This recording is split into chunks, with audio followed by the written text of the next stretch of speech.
एक स्टॉल भी लगाने को मिलेगा। मंगलराम चाट भंडार बाजार, वहाँ तो बड़े बड़े लोग आते हैं चाट खाने के लिए।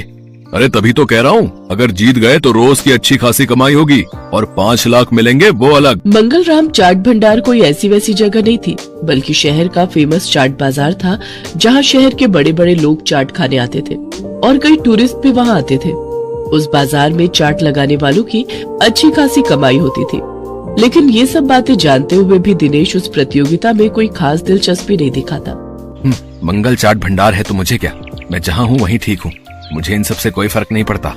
उधर भोला और राजू उस कंपटीशन के बारे में सुनकर आपस में कहते हैं, सुन भोला, इस कंपटीशन को तू जीते या मैं, मुझे कोई फर्क नहीं पड़ता, बस कोई और नहीं जीतना चाहिए।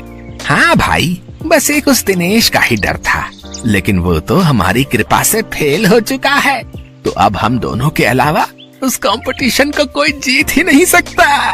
अगले दिन हीरो भोला और राजू से मिलने आता है। क्यों भाई, मान गए ना मुझे? आखिर मैंने शराब और जुए की लत लगाकर उस दिनेश के धंधे को चौपट कर ही दिया भैया। तुम्हारे एक बार कहने से ही तुम्हारे दुश्मन को कैसे ढेर कर दिया मैंने। अगर वो ढेर नहीं होता तो हमारा धंधा आबाद कैसे होता भाई? उसकी पेप्सी पानी पूरी ने तो हम लोगों का धंधा ही चौपट कर दिया था भाई। तभी उनकी ये सारी बातें दिनेश सुन लेता है और अपने किए पर उसको बहुत पछतावा होता है।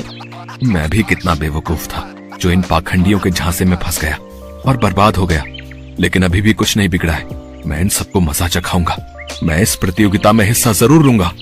यही बात मन में ठाने दिनेश उस चाट प्रतियोगिता में हिस्सा लेता है और अपनी पेप्सी वाली पानीपुरी की रेसिपी से इस कॉन्टेस्ट को जीत लेता है, जिससे उसे 5 लाख का इनाम मिल जाता है।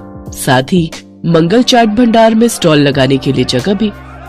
इनाम से मिले पैसों से वो अपने बेटे का इलाज करवाता है।